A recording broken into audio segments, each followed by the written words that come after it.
మా అన్న అనుకుంటా ఉంటాడు, ఇప్పుడు నేను ఆయన ఏడిపించిపోతున్నానండి.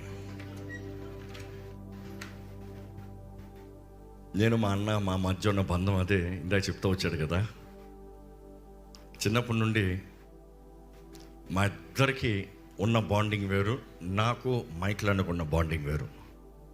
ఎట్లా ఆయనకి మైకిల్ అనుకున్న బాండింగ్ వేరు, మళ్ళీ నాకు మైకిల్ ఉన్న బాండింగ్ ఇట్స్ ఆల్ డిఫరెంట్.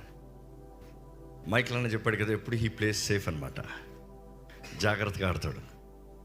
కానీ నేను మా పెద్దన్న ఏంటంటే మేమిద్దరు ఓపెన్ బుక్స్, మనసులో ఏది పెట్టుకోము, ఏదన్నా బయటకు కక్కేస్తాం, ఏదన్నా మొహమే చెప్తాం, ఏదన్నా స్ట్రైట్ ఫార్వర్డ్. మా అన్న గురించి కొన్ని మాటలు చెప్పాలంటే, చిన్ననాటి నుండి ఒక పెద్దన్న అలాగే ఎలా ఉండాలో అలా ఉన్నాడు, ఒక పెద్దన్న ఎలాగ బ్రతకాలో అలా బ్రతికాడు. ఒక పెద్దన్న అంటే ఇదిరా అని ఒక మార్గదర్శనం చూపించాలంటే you can definitely show him. చిన్నప్పటి నుండి నేను మా మైకిల్ అన్నంటే వీఆర్ లైక్ బెస్ట్ ఫ్రెండ్స్ అనమాట. అంటే ఏది కలిసినా కాదు, కానీ ఏదైనా పర్వాలేదు చేద్దాం, కానీ దూకుదామా కలిసి దూకుదాం అన్నట్టు. సో పెద్దన్న అనుకో అలా కాదు, ఇది వీళ్ళకి మంచిదా, ఇది వీళ్ళకి క్షేమమా, ఇది వీళ్ళకి ఇదా. ఆయన ఎప్పుడు అనుకుంటాడో మేము ఆయన మిస్అండర్స్టాండ్ చేసుకుంటా ఉన్నాం. ఆయనకి ఎప్పుడు తెలియదు మాకు ఆయన ఎంత తెలుసో ఆయనకి మేము ఎంత తెలియదు. ఎందుకంటే ఇంట్లో చిన్నోడుగా నేను అందరం చూస్తూ ఉంటా, చిన్నోడు అంటే ఎప్పుడు తప్పించుకుంటాడంట ఇంట్లో, తెలుసు కదా.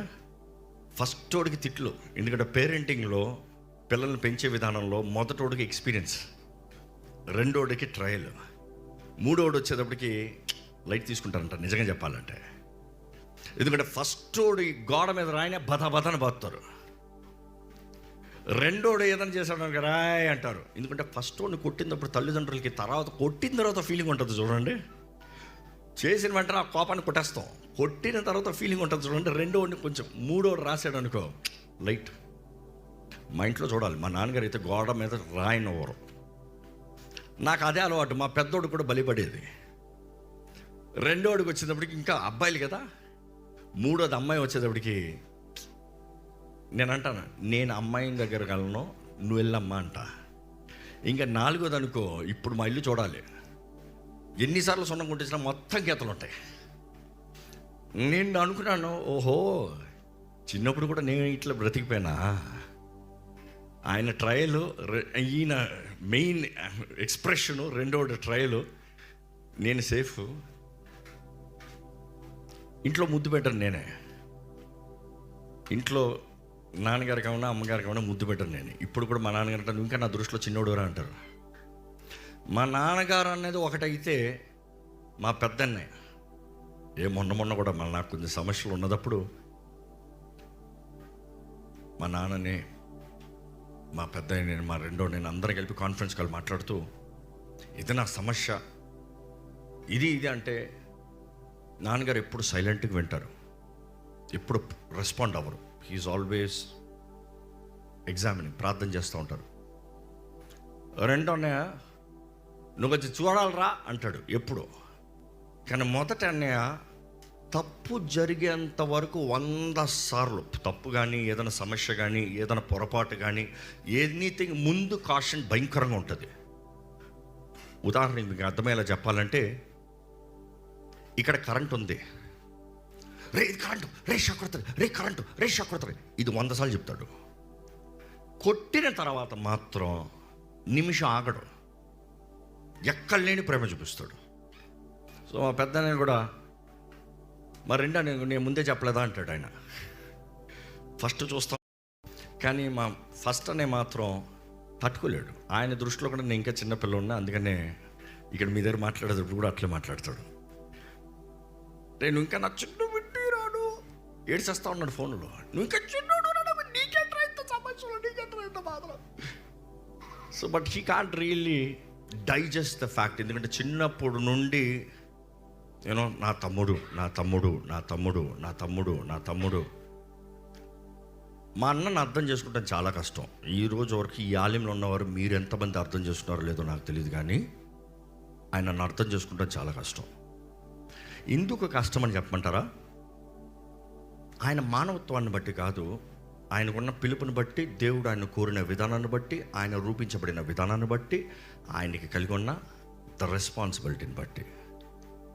మా అన్నయ్య విషయంలో చెప్పాలంటే హీఈస్ అ బాండ్ ప్రాఫిట్. ఈ విషయం మొదటగా ప్రవక్త గురించి చెప్పాలంటే చాలామందికి ఈరోజు ప్రవక్తలు అంటే ఎవరని తెలీదు. కొందరైతే ప్రవక్తలే లేరు, కొందరైతే ఆగిపోయారు, సీస్ట్ అది పాత నిబంధన. పాపం బైబిల్ సరిగ్గా చదవరు. 5-fold మినిస్టర్ కూడా అపోస్తల్స్, రెండోది ఏంటి ప్రాఫిట్స్. క్రీస్తు తన అడ్మినిస్ట్రేషన్ నడిపించే ప్రకారము ఆయన 5-fold మినిస్ట్రీలు కూడా యూసీ ప్రాఫిట్స్. ఈరోజు ఏమంటారు, 5-fold మినిస్ట్రీ లేదని వస్తారు కావాలంటే, లేకపోతే ఒట్టి పాస్టర్లు ఉన్నారు, టీచర్స్ ఉన్నారంటారు, మిగిలిన వాళ్ళని దేవుడు ఆపేశాడు అంటారు. Their ideology, beliefs. But then I believe strongly దేవుడు కోరిన విధానం ఒకటి ఉంది. ఆయన పద్ధతి ప్రకారం ఆయన నడిపిస్తాడు. చివరికి ఆయన ఆశ ఒకటే, సంఘము బలపరచబడాలి, క్రీస్తు దేహము బలపరచబడాలి, క్రీస్తులో ఉన్న మనము వాడబడాలని. ప్రవక్తలు అన్నప్పుడు మామూలుగా 3 రకాల ప్రవక్తలను చూస్తాం. ఒకటి, లేకపోతే ప్రాఫిటిక్ గిఫ్ట్ చూసినప్పుడు 3 types అని చెప్పచ్చు. Not profit but prophetic gift అన్నప్పుడు 1 are born prophets, పుట్టకతో దేవుడు కోరుకున్నవారు. ఇర్మియా చూసినప్పుడు, నేను తల్లి గర్భంలో ఉన్నప్పుడు, నేను ఏర్పరిచేటప్పుడు నేను కోరుకున్నాను, జనములకు ప్రవక్తగా నేను నిర్ణయించాను అంటాడు.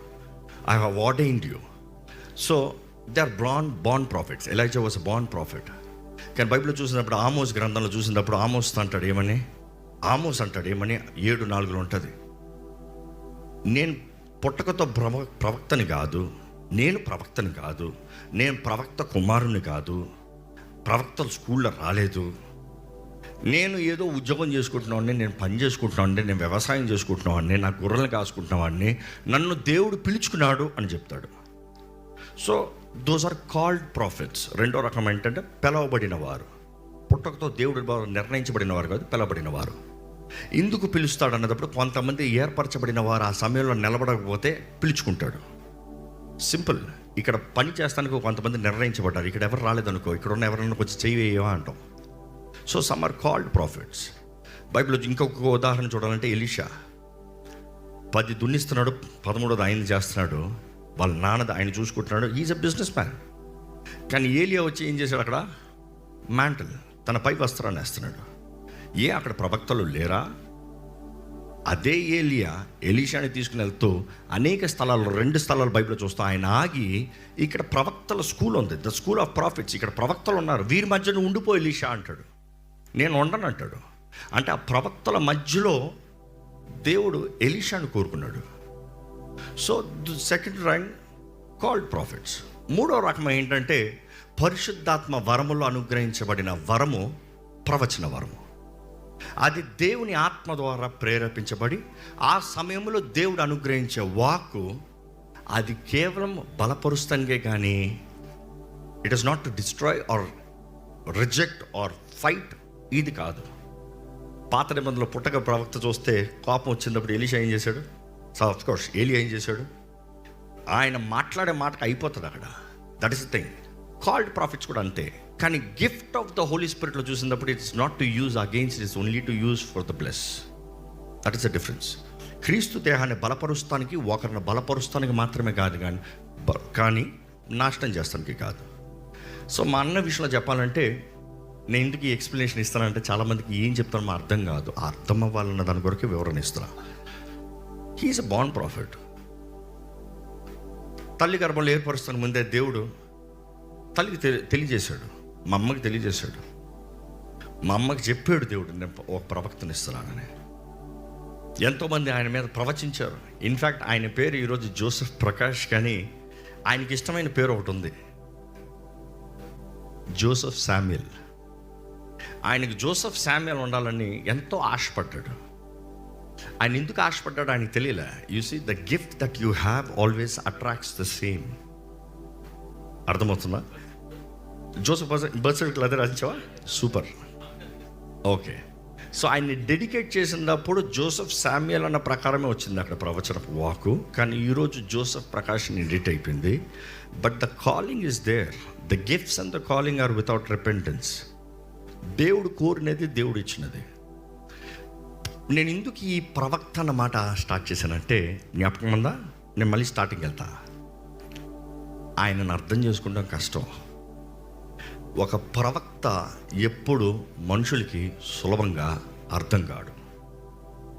ద 5-fold మినిస్ట్రీలో ఎక్కువ మిస్అండర్స్టాండ్ అయ్యేది ఎవరినంటే ప్రవక్తనే.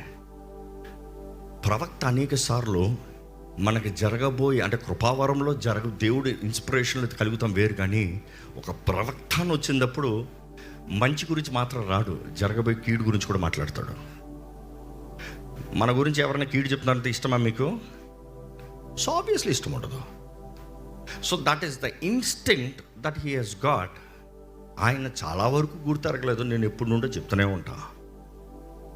ఒక ప్రవక్తకి అపోస్తుల పరిచర్య ఉండడు. అపోస్తుల పరిచర్య వేరు, ప్రవక్త పరిచర్య వేరు. ప్రవక్తను చూసి అపోస్తుల్లాగా నువ్వు లేవంటే అది ఫూలిష్నెస్. దేవుడు కోరి నిర్ణయించి ఇచ్చిన వరం అది, ఆ స్థాయి అది, దేవుడు ఇచ్చిన పోస్ట్ అది. అందుకనే కంపారిజన్ ఉండకూడదు. కంపారిజన్ వచ్చినప్పుడు ఆయనలాగా ఈయన లేడు అని నన్ను చాలాసార్లు అడుగుతారు, మీ బ్రదర్స్ ఎందుకు మీకులా చేయాలంటే అంటారు, ఆయన వేరు నేను వేరు, నా గిఫ్టింగ్ వేరు, ఆయన గిఫ్టింగ్ వేరు, నా కాలింగ్ వేరు, ఆయన కాలింగ్ వేరు. అందరూ ఒక తండ్రి, ఒకే కుటుంబం, ఒక తల్లి కుటుంబంలోనే వచ్చాము, కానీ దేవుడు అపాయింట్ చేసిన విధానాలు వేరు.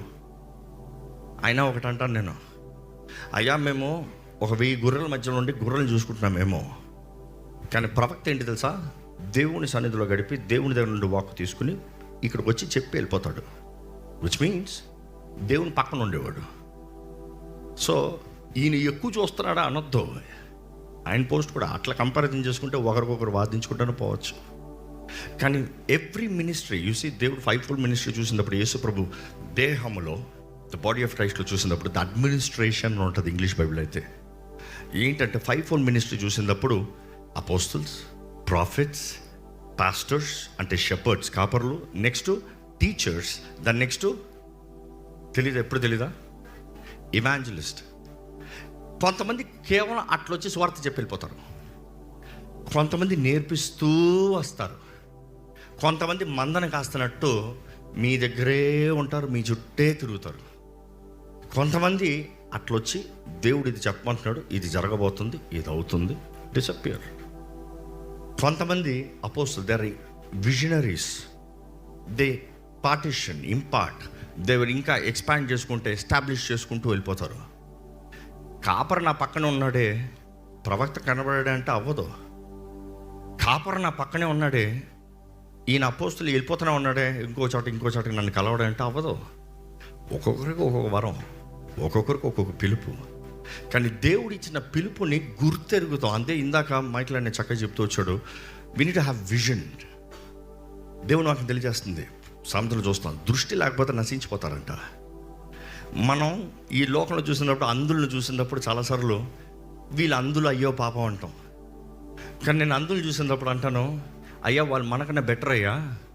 ఎందుకంటే నువ్వు కళ్ళు తెరుచుంటూ కూడా నువ్వు ఎక్కడికి వెళ్తున్నావు తెలియట్లేదు, నీ అడుగు ఏంటి తెలియట్లేదు, నువ్వు తట్టుకుని పోతున్నావు. కానీ అందులో బెటర్, జాగ్రత్తగా వెళ్తారు. నా చుట్టూ ఏమి వినబడుతుంది, నా చుట్టూ ఏముంది, నేను ఎక్కడికి వెళ్తున్నా. అనేకసార్లు చూసినప్పుడు ఈ అందులో చాలా టాలెంటెడ్ ఉంటారు. ఎందుకంటే వారిలో ఉన్న టాలెంట్స్ గుర్తెరిగి అది వారు ప్రాక్టికల్గా యూజ్ చేస్తాం చూస్తాం. కొంతమంది అన్నీ ఉన్నవారు ఈ దృష్టిని బట్టి, ఈ ఆకర్షణీయ శక్తిని బట్టి, నేత్రాశను బట్టి ఏం చేస్తూ ఉంటాం, ఈ ఫోనుల్లోనే గడుపుకుంటాం. చూసి సంసోన్ కూడా కళ్ళు పీకాల్సి వచ్చిందంట. కళ్ళు పీకిన తర్వాత దేవుడు వచ్చాడు. ఎందుకంటే కళ్ళు అన్నంతవరకు వెర్రవిగాడు, నాకు చూసుకో, నేను చూసుకో, నా కండలు చూసుకో, నా ఏమనుకున్నాడో తెలియదు. కానీ యథావిధిగా తన బలాన్ని చూపిద్దాం అనుకున్నాడంట. కానీ ఫిలిస్తీన్లు చూడండి, ఫస్ట్ కళ్ళు పీకేశాడు. అందుకని అంటాం, ఈ శరీరపు కళ్ళు ఉన్నా లేకపోయినా ఆత్మీయ కళ్ళు ఉండాలి. అపవాది చేసేది కూడా యుగ సంబంధమైన దేవత లోకానికి ఏం కలుగు చేస్తుంది, గుడ్డితనం. ఈరోజు ఇక్కడ ఉన్న మీ అందరికీ అడుగుతున్నానండి, do you know who you are? మీరు ఎవరో ఎరుగున్నారా? మీరు ఎవరో మీరు తెలుసుకోకుండా మీ జీవితంలో దేవుని చిత్తాన్ని జరిగించలేరు. మీరు ఎవరో మీరు తెలుసుకోకుండా మీలో ఉన్న వరములు ఏంటో మీరు గ్రహించకుండా దేవుని కొరకు వాడబడలేరు.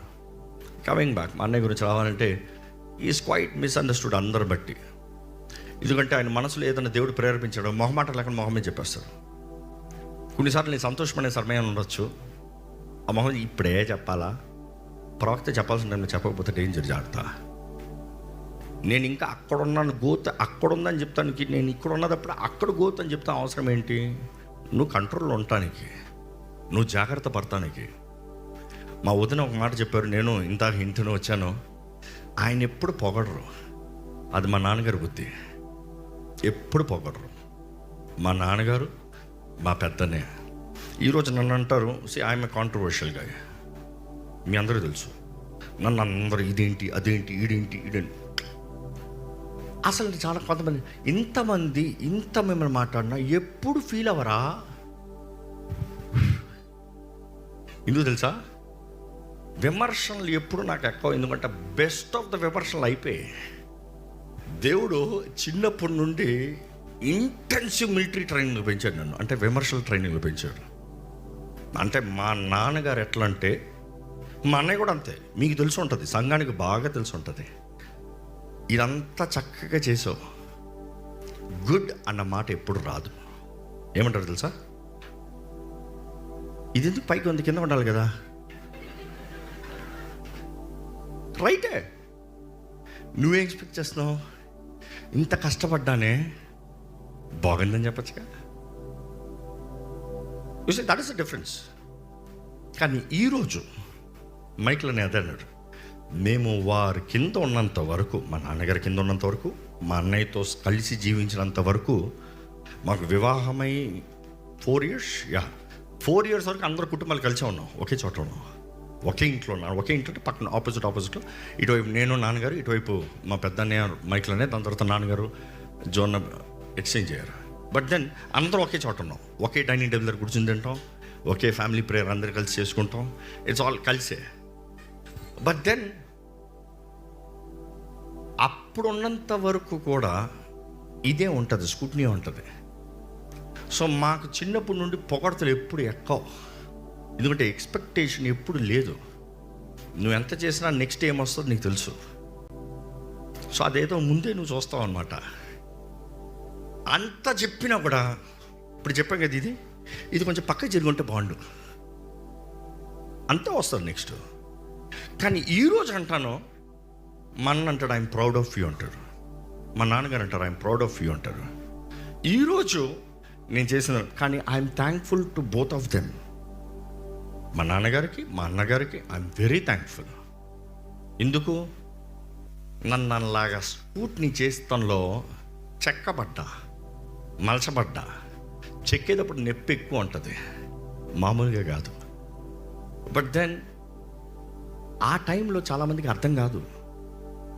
మన్న అనుకున్నవాడు వీడికి ఎప్పుడు అర్థం కాదురా అని. నాకు తెలుసు. ఎందుకు తెలీదు? బాగా తెలుసు. ఆయన చెప్పారా సర్రా అంట, కానీ నాకు తెలుసు ఆయన ఏమంటున్నారో తెలుసు. నాన్నగారు అనేది ఎప్పుడు ఫీల్ అవ్వం, ఎప్పుడు పొగర్రా అని ఎప్పుడు అడగలే. కొన్నిసార్లు కొంతమంది పిల్లల్ని వారు ఎక్కడ లేకుండా పొగిడేస్తూ ఉంటారు. కొన్నిసార్లు మేమే చూస్తూ ఉంటాం. మా నాన్న మీడికి మా ఓడండి మీ ఓడేంటో నాకు తెలుసు. తర్వాత నాకు అనిపిస్తుంది, ఏం లేని దీనికి ఇంత సీన్ కొడుతున్నారా. కానీ మా నాన్నగారు ఎప్పుడు మా ఓడని ఎప్పుడు మాట ఎత్తలే. ఈ మధ్య హీస్ ప్రౌడ్, చేసిన అచీవ్మెంట్స్ని బట్టి చేశాడు అని చెప్తున్నారు అంతే. బట్ దెన్ ముందు పొగడతలు ఉండవు. కొంచెంకి ఎక్కువ. Is it valid? Is it right? I think అక్కడే అంటాను, చాలామందికి కష్టం అది అర్థం చేసుకుంటాం. ఆయన దూరంగా పోయిన తర్వాత అప్పుడు అర్థమవుతుంది ఎంత ట్రైనింగ్ వచ్చిందో. ఇది నాకు దేవుడు ఇట్లా అందరిని ఎక్విప్ చేశాడు, 360 ఎక్విప్పింగ్. ఈరోజు నా భార్య అనుకో, నా గురించి ఏం నెగిటివ్ చెప్పదు. షీఈ్ ఫుల్ పంపే.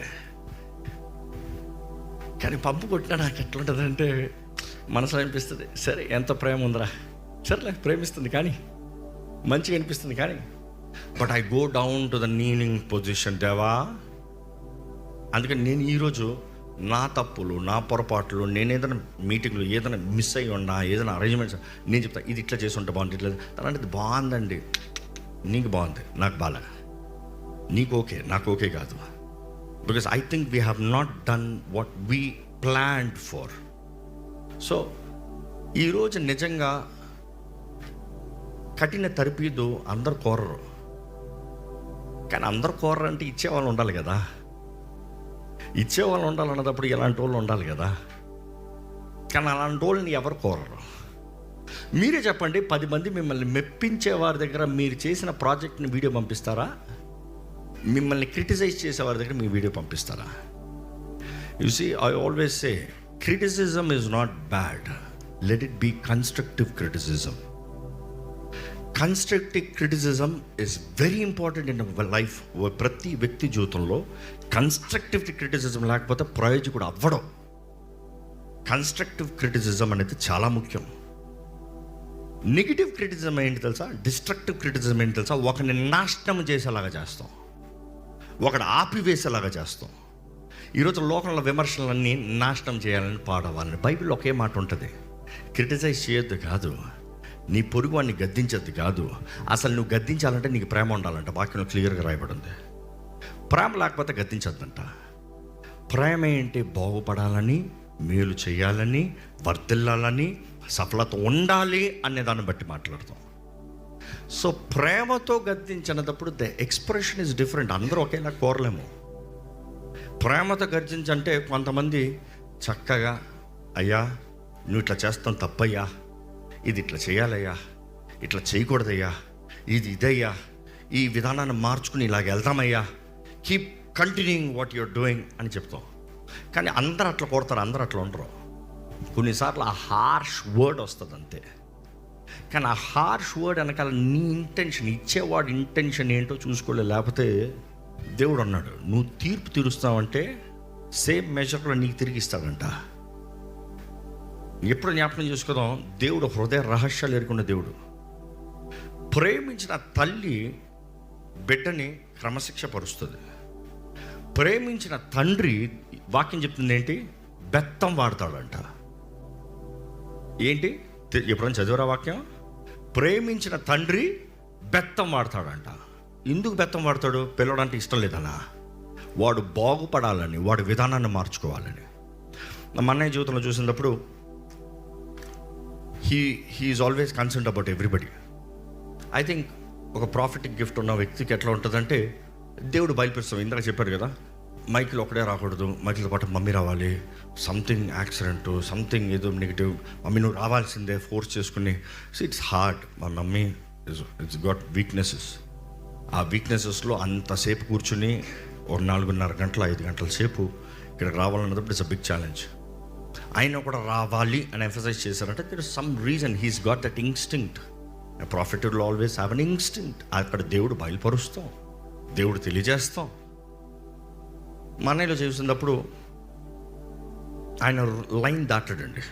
నేను మైకిల్ ఏంటంటే దూకి దూకి వస్తాం, అక్కడ ఏముందో చూసి తర్వాత వద్దాంలే అనుకుంటాం. ఆయన అట్లా కదా, రిస్క్ వద్దు మనకి, మన ఇక్కడ ఉందాం, ఇది చెప్పారు ఇది చేద్దాం, ఇది వద్దంట ఇందులో వద్దులే. So is not much of that. కానీ అదే సమయంలో ఆయనలో ఆయన స్వార్థపు బాధ ఉంటే మాట ఎప్పుడు చెప్పడం. ఇంకోటికి ఏదైనా బాధ అంటే మాత్రం ఊరుకోడు. మా అన్నయ్యకి తెలియదులే కానీ నాకు తెలుసని, కానీ చెప్తున్నాను. నా గురించి నాన్నగారి దగ్గరికి వెళ్ళి ఎప్పుడు కంప్లైంట్ చేస్తూనే ఉంటాడు. ఎందుకంటే నేనంతా ఎక్కువ ప్రేమని, నేను ఎక్కడ తప్పిపోతానో, నాకు ఏమైపోతుందో అని, ఎక్కడ ఏం తేడా కొట్టేస్తుందో. మేము నా యవన కాలపు జీవితంలో నేను మైకిల్ పాపం లోకంలో తప్పిపోయినప్పుడు కూడా he always had the instinct. He always had the ray ray scrutiny భయంకరంగా ఉంటుంది. స్కూట్నీ చేసేకొలితే తప్పించుకునేవాడు క్రిమినల్ ఎట్లా ఉంటాడు, అట్లా ఉండేది. సో హీ సిఐడి అంటారు చాలామంది. కానీ నేను అంటాను that is the instinct, that is a gift God has given, that is a discernment God has given. ఆ డిసర్న్మెంట్ని బట్టి మనుషులు దూరంగా వెళ్ళిపోతారు, దగ్గరికి రారు. బట్ దెన్ ఆయనలో చూసినప్పుడు ఆయన ఎప్పుడు you see again it is again because of the calling of a prophet. ఆయన ఎప్పుడు నేనేదో ఇది చేసేద్దాం, నేను అది చేసేద్దాం, నేను ఇది వాడేస్తా, అది వాడేస్తా. వాళ్ళు హీ ఈజ్ వెరీ గుడ్ ఎంకరేజర్. 10 మందిని ముందు పంపిస్తాడు, వెనకాల ఉంటాడు. 10 మంది ముందు తోస్తాడు, వెనకాల ఉంటాడు. నాకు ఇంకా గుర్తుంది, నా ఆడియో ఇంజనీరింగ్ అప్పటికే నా జీవితం తల్లకిందలయ్యి దేవుని రక్షణలోకి వచ్చి, నిజమైన రక్షణ అనుభూతిలోకి వచ్చి, నూతన ప్రారంభిద్దాము ప్రభా నీ చిత్తం ఏంటి అని ప్రార్థన చేసినప్పుడు ఆడియో ఇంజనీరింగ్ కాలేజ్ ఫస్ట్ ఆయన న్యూస్ పేపర్ తెచ్చి పెట్టి, ఇది నీది, ఇది నీకు, దేవుడు ప్రేరేపించి ఇక్కడే ఇందులో నువ్వు చేరతావు, ఆ న్యూస్ పేపర్ ఆర్టికల్ తీసుకొచ్చి ఇందులో నువ్వు చేరతావు, ఎల్లు, ఇది వర్క్షాప్ జరుగుతుందంటే వెళ్ళు, దీని దగ్గరికి వెళ్ళాలి నువ్వు. ఇన్సిస్టెడ్. వెళ్ళి వచ్చిన తర్వాత ఎలా ఉంది, దాని తర్వాత నాన్నగారి దగ్గర డాడీ చేర్పించండి డాడీ. గతంలో అంతా వేస్ట్ చేశాడు. నో చేర్పించండి డాడీ. ఆయన రికమెండేషన్ వచ్చిందంతా డాడీ చేయాల్సిందే. మా ఇంట్లో ఎప్పుడు ఉన్న మాట చెప్తున్నా, మా డాడీ బాధపడతారా అని ఫస్ట్ ఆలోచిస్తాం కానీ ఫస్ట్ ఆయన కాదు. ఫస్ట్ ఎవరు తెలుసా? ఈయన. మా డాడీ కూడా ఎవరు బాధపడతారా అంటే ఈయన బాధపడతారా అని ఆలోచిస్తారు. జో ఏమనుకుంటాడు, జో ఏమంటున్నాడు, జోక్ ఏంటి, జో ఏంటి, మా మమ్మీ అంటారా? ఆయనంటే ప్రాణం.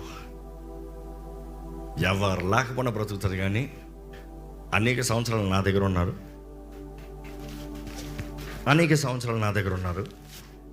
పేరుకి నా దగ్గర ఉంటాం. ప్రతిరోజు జో జో జో జో జో జో జో జో జో జో జో నా దగ్గర ఉంటారు. కానీ మమ్మీని కలవనే రోజులు చాలా ఉన్నాయి.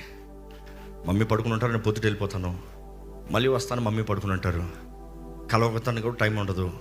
తను మెడికేషన్లో పడుకుని ఉంటే అసలు లేపను. కానీ అమ్మగారు ఏం చేశారంటే జోనతో మాట్లాడారన్న, జోనకు మాత్రం వీడియో కాల్ వెళ్ళిపోతాయి. సో ఎక్కడున్నా కూడా వదిన రైటే కదా, మా వదిన అగ్రీ చేస్తుంది నాతో. సో మా అమ్మకి చిన్నప్పటి నుండి మా అన్న అంటే పిచ్చి ప్రాణం. మా నాన్నగారికి ఫేవరెట్ కన్నా మా అన్నగారికి ఫేవరెట్ డిష్ ఇంట్లో ఉంటుంది, that is for sure. And ఇద్దరు ఎవరు కొట్లాడుకుంటారంటే మళ్ళీ మా మమ్మీ జోన్నే. వాళ్ళ స్ట్రాటజీ మేము అర్థం చేసుకోలేము. భయంకరంగా కొట్లాడుకుంటారు. ఆ నెక్స్ట్ పూట వేడి బిర్యానీ. ఇన్ఫ్యాక్ట్ మా పెద్ద నేను మాట్లాడాను నీతో అంటాడు, వెళ్ళిపోతాడు గదిలో. ఆ బిర్యానీ స్మెల్ వస్తా అంటే తట్టుకోలేడు మా పెద్దన్న, నోరు ఊరిపోతూ ఉంటుంది. మేము చూస్తూ ఉంటాం. రానన్నా అంటే నేను రాను, నేను మైక్లో కుట్టి మాట్లాడుకుంటాను. ఇప్పుడు చూడు ఒక రానన్నా సరే వస్తున్నాం పో. మమ్మీకి అయితే ఫేవర్ చేస్తున్నట్టు వచ్చి మా మమ్మీ ఫుడ్ అంటే పిచ్చి ఇష్టం మా పెద్దన్నయ్యకి. ఈ రోజు కూడా మా అమ్మ వంటనే మెచ్చుకుంటూ ఉంటాడు. ఎంత తిన్నా మా అమ్మ వంటతోనే కంపేర్ చేస్తూ ఉంటాడు. మా నాన్నగారికి అంటారా, మా రెండో అన్నయ్య, వాళ్ళిద్దరు లేకపోతే బ్రతకలేరు ఒకరి తర్వాత ఒకరు. సో బట్ దెన్ నేనంటే ఇద్దరికి రెక్కలండి. నేను చెప్పాను కదా, ముద్దు పెట్టాను నేనే ఇద్దరికి అందరిలో. బట్ దెన్ ఈ కుటుంబంలో చూసినప్పుడు వి లెర్న్డ్ అ లాట్. మా పెద్దనే he shaped us a lot. I'm really thankful, I'm really grateful for God. మా అన్నయ్య ఇప్పుడు కూడా మినిస్టర్లో కొన్నిసార్లు he will call me out of sudden అని చెప్తారు కదా, ఫోన్ చేస్తే ఎత్తాడు. మీటింగ్లో ఉంటే స్టేజ్ మీద ఎత్తాను, కానీ ఇంటికి వెళ్ళిన తర్వాత మెసేజ్ పెడతాను ఉన్నావా అని. అర్ధరాత్రి 2 గంటలు 3 గంటలకి ఇంకా స్టార్ట్ చేస్తాడు. ఇంకా 1-2 గంటల సేపు పోతుంది ఫోను. ఇంకా అప్పుడు కంగారు ఏముంది, ప్రార్థన చేసుకుంటూ ఇంకా అన్నతో మాట్లాడేటప్పుడు హెచ్చరికలు ఇస్తాడు. ఇప్పుడు కూడా నేను అంటాను, నిజంగా ఆ హెచ్చరికలు ఇచ్చేటప్పుడు కాషన్ అవుతా. మాట వచ్చింది, ఆ యాంగిల్ జాగ్రత్తగా ఉండాలి, ఆ తలుపు జాగ్రత్తగా ఉండాలి, అక్కడ నుండి అపవాదం వచ్చే ఛాన్స్ ఉందంట, జాగ్రత్త పడతాం. అనేకసార్లు చూస్తాం, అక్కడే చూస్తాడు రెడీ రా నేను పడతాను గంట. So that is very important. And మా అన్నయ్య విషయంలో చూస్తే ఆయన ఎక్కువ అందరూ ఏమనుకుంటారో ఆలోచిస్తారు. అందరూ అన్నప్పుడు లోకం కాదు, కుటుంబం. డాడీ ఏమనుకుంటారు, మమ్మీ ఏమనుకుంటుందో, కుట్టి ఏమనుకుంటాడో చాలా, విట్టి ఏమనుకుంటాడో ఎప్పుడు ఆలోచించలే. డాడీ కుట్టి మమ్మీ ఏమనుకుంటారో బాగా చూస్తారు. ఎందుకంటే విట్టి మనం ఏమంటే అదే కానీ చెయ్యాలరా అని చెప్పుకుని పోతాడు అంతే. ఇది ఇంతే అంటాడు. నాకు ఆప్షన్ ఎవరు పాపం, చిన్నప్పటి నుండి నాకు ఆప్షన్ లేదు. వాళ్ళందరికీ ఆప్షన్ ఉంటుంది, నాకు మాత్రం ఇది ఇంతే అనేస్తాడు. చచ్చినట్టు రావాల్సిందే నేను. But then he really cares. నాన్నగారికి ఇబ్బంది పెట్టకూడదు, ఇది చెప్తే ఆయన బాధపడతారు అని తెలిసిందనుకో చెప్పడు, లాప్టే పెట్టుకుంటాడు. ఎవరు చెప్తారు తెలుసా? యూ గెస్ట్ ఇట్ రైట్, నేనే. సో ఎప్పుడు అడ్డంగా తీసుకెళ్ళి నేను వెళ్ళి, డాడీ ఇట్లా అనుకుంటున్నాడు, ఇట్లాంటి పరిస్థితుల్లో ఉన్నాడు, కొంచెం చూసుకోండి, కొంచెం జాగ్రత్తగా మాట్లాడుకోండి అని అంట. డాడీ ఏం చేస్తారు, సాఫ్ట్గా స్లోగా మంచిగా మాట్లాడుతారు. So is always the dear for the family. అదే అన్న ఒక పెద్దన్న ఎట్లా ఉండాలి అట్లా ఉన్నాడు. నాకు ఇంకా గుర్తుంది, హైదరాబాద్కి వచ్చినప్పుడు కూడా వస్తాం ముందు ఒక సీను, వచ్చిన తర్వాత ఇంకొక సీను చెప్పమంటావా? వద్దులే, ఒక మాటలో జస్ట్ సాఫ్ట్గా చెప్తానులే. నేను హైదరాబాద్కి వెళ్తున్నాను, దేవుడు నాకు పిలిపించాడు అన్నప్పుడు నేను అన్నీ ప్యాక్ చేస్తాను, డబ్బాలు, నా రూమ్ అంతా ప్యాక్. తిట్టనే రోజు లేదు. రే ఎక్కడ రాపోతాం, రే ఎక్కడ రాపోతాం, రే ఎట్లా చేస్తాం, రే ఎట్లా ఉంటుంది ఇన్ని వాడికి ఏందరా నీ ప్రాబ్లం అని నేను అట్లా బిహేవ్ చేశాను. ఏంటి నీ ప్రాబ్లం ఏంటి? దేవుడు చెప్పాడు, డాడీ ఓకే అన్నారు, నేను వెళ్తున్నాను, నీ ప్రాబ్లం ఏంటి? తిడతానే ఉండేవాడు. ఇంకా సామాన్లు వ్యాన్ ఎక్కి వెళ్ళిపోయింది, నేను ఫ్లైట్ ఎక్కి వెళ్ళబోతున్నాను ఫ్యామిలీతో. పెద్ద గొడవ పెట్టాడు. ఆ గొడవకి అక్కడ ఉన్న వాళ్ళందరూ అనుకున్నారు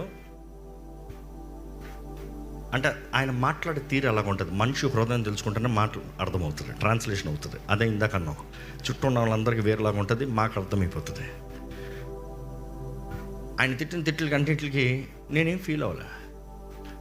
ఆయన తిట్టిన దానికి ఆయన ఫీల్ అయ్యాడు, నేను ఫీల్ అవ్వలే. నేను ఒకటే చూసాను, ప్రేమను చూసా.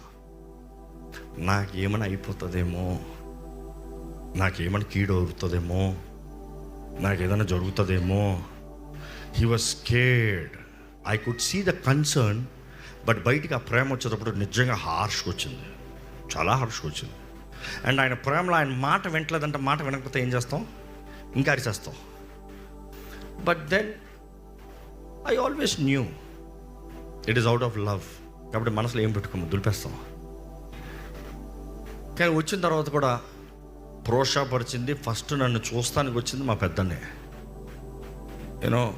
బలపరిచింది. సరే చెయ్యి. నాకు గుర్తుంది, ఫస్ట్ ఆమ్శ్రీ హాల్లో పెట్టినప్పుడు ఫోన్లో మాట్లాడాడు, ఎట్లా జరుగుతుంది. దాని తర్వాత వర్షిప్ నైట్స్ బయట సిఎస్ఐ గ్రౌండ్స్లో పెట్టినప్పుడు నేను వచ్చి చూస్తానని చెప్పి ఒకరోజు వచ్చేసాడు. ఒకరోజు వచ్చి ఏం జరుగుతుందో చూసి, నన్ను నువ్వే ప్రసంగం చెప్పంటే ఆ రోజు ప్రసంగం చెప్పి వెళ్ళాడు. అప్పుడు వెళ్ళి డాడీకి రిపోర్ట్, డాడీ బాగా జరుగుతున్నాడే డాడీ.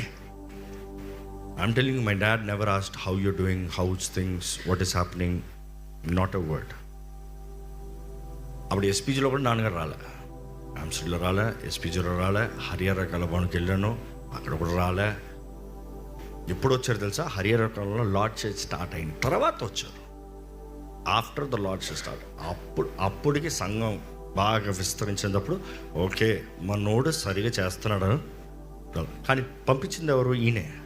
వెళ్ళండి వెళ్ళండి వెళ్ళండి వెళ్ళండి వెళ్ళండి వెళ్ళండి. So is always the pusher అనమాట. నాన్నగారు ఏంటంటే, నువ్వేం చేస్తున్నావు నేను చూడాలి, అది దేవునికి మహిమ వస్తుందో చూడాలి, అప్పుడు నా హ్యాండ్ ఉంటుంది. లేకపోతే నీ అకౌంట్స్ నీదే, నా అకౌంట్స్ నాదే. అంటే అకౌంట్స్ అంటే డబ్బులు కాదండి, నీ పనికి ప్రాయశ్చిత్తం నీదే. ఇంకా మాటలు చెప్పాలంటే కాన్సిక్వెన్సెస్ నీదే, నాకు సంబంధం లేదు. So that was the line. మా నాన్నగారు అందరి జీవితంలో అదే చేశారు. అనేక సార్లు చూసేటప్పుడు మా నాన్నగారు ట్రైనింగ్ మాకు బాగా తెలుసు, లోకానికి అర్థం కాదు. లోకస్తులు చాలామంది, ఇన్ఫ్యాక్ట్ మా అన్నయ్య నవ్వునే, నన్ను నవ్వునే, రెండోనే, మీ నాన్నగారు మీకు ఏం చేయరా, మీకేం అవ్వరా, ఏం చేయరు, ఏమవ్వరు. ఎందుకు అవ్వరు? మేము విశ్వాసం మీద బ్రతకాలండి, విశ్వాసం తగినట్టుగా జీవించాలని, మా విశ్వాసం మేము నేర్చుకోవాలని. ఆయన బ్లంట్గా పో అంటారు, గంటల గంటల సేపు మాట్లాడతారు. మాట్లాడిన దాంట్లో మాకు ఒక క్లారిటీ ఉంటుంది. So the choice is now. ఎందుకంటే హీ బిలీవ్స్, ఆయన ఒకటే అంటారు, వాక్యం ఒకటే చెప్తుందిరా, దేవుడు కోరుకోమంటున్నాడు, మీరు కోరుకోండి. మీకు అన్నీ తెలుసు, మీకు అన్నీ నేర్పించబడింది, మీరు ఏమైనా చేయండి. మాకు స్టార్ట్, ఇది బౌండరీస్, ఇది లైన్, ఇది దాటేవా పాపం, మరణం, కీడు, ఈ లాప్టనో ఆశీర్వాదం, దీవెన, క్షేమం, ఇది దీనికి ఇట్లా ఉంటుంది, దీనికి అన్నీ చూపించారు, అన్నీ నేర్పించారు. ఇప్పుడు అంటారు నీ ఇష్టం.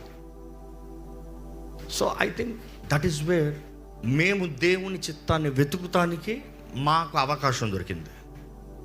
ఎందుకంటే ఆ అవకాశం రావాలంటే ఆ చాయిస్ ప్లాట్ఫామ్ రావాలి. ఈరోజు చాలామంది ఇదే చేయాలి, ఇట్లే ఉండాలి, ఇదే జరగాలి, ఇదే ఉండాలి, చాయిస్ ఉండదు. ఇంకా దేవునితో సంబంధం ఉండదు, దేవుని మీద ఆధారపడుతూ ఉండదు. So I think that is the best lesson మా నాన్నగారు మా అందరూ నేర్పించింది. అండ్ ముఖ్యంగా మా అన్న గురించి చెప్పాలంటే ఈరోజు గాడ్ హెస్ ప్రీడెస్టైన్డ్. దేవుడు ముందుగానే నిర్ణయిస్తాడు, కోరుకుంటాడు కదా. దేవుడు కొంతమందిని కొన్ని విషయాల నిమిత్తమై కోరుకుంటాడు. కోరుకున్నదప్పుడే మన రాగా వస్తాం. ఎవరైతే ఆయన ముందుగా నిర్ణయించి కోరుకుంటున్నాడో, కోరుకున్న వారిని ఏం చేస్తాడంట? నీతివంతులుగా చేస్తాడంట. He will justify. What is justification? Justification is the process. చెక్కుతాం. మా అన్న విషయంలో ఒక మాట చెప్పి నేను ముగిస్తున్నాను. మా అన్న 40 years చెక్కబడ్డాడు. నేనంటాను 40 years తర్వాత స్టార్ట్ అయిన వాళ్ళు చాలామంది ఉన్నారు బైబిల్లో. అందులో one of the greatest leader is Moses. 40 years ఎడారి, 40 years ఐగుప్తి, 40 years ఎడారి. దాని తర్వాత స్టార్ట్ అయింది 80 సంవత్సరాలకి. మన అనుకుంటున్నాడు ఇంకా నాకు రాలేదంటే, నా అంటున్నాను వెయిట్ స్టార్ట్ అయ్యింది. అక్కడ నుండి ఇక్కడికి వచ్చావు. ఊరు మారింది, ప్రాంతం మారింది, అన్నీ మారింది. టేక్ ఓవర్ అయిన తర్వాత మాత్రం ఒకేసారి దబాలం పడుతుంది. కానీ ఆ పడేటప్పటికి you have the resistance to hold. So ఎవరినైతే ఎక్కువగా చెక్కుతామో వారు ఎక్కువ విలువైన వారు ఉంటాం, అంతే కదా. So I believe he's got a greater calling, greater things. మా అన్నయ్యకి ఎప్పుడో ఒకటే చెప్తాం మేము, దేవునివే చూడు, దేవుణ్ణే అడుగు, దేవుడు ఏం చెప్తున్నాడో అదే చెయ్యి. ఎందుకంటే చాలాసార్లు నన్ను అడుగుతాడు అడ్వైస్. ఏం చేద్దాం? I never give my advice. ఎందుకంటే నా కాలింగ్ వేరు, నా విజన్ వేరు, నా వే ఆఫ్ డూయింగ్ వేరు. హీఈస్ నాట్ మీ, రాదు. He's him. ఆయన కొరకు ఏమైతే దేవుడు నిర్ణయించాడో అదే ఆయన తెలుసుకోవాలి, అందులో ఆయన వెళ్ళాలి, అందులో ఆయన వర్దిల్లాలి. నా చెప్పాలంటే ఇంకా చాలా ఉన్నాయి, కానీ నాన్నగారు ఇక్కడ ఉన్నారు. మరలా ఈరోజు నైట్ ఆయన వెళ్ళిపోవాల్సి ఉంది కాబట్టి నేను ఒక ప్రార్థనతో ముగిస్తున్నానండి. ఇంకా సమయం నాన్నగారికి అప్పచెప్పబోతున్నాము.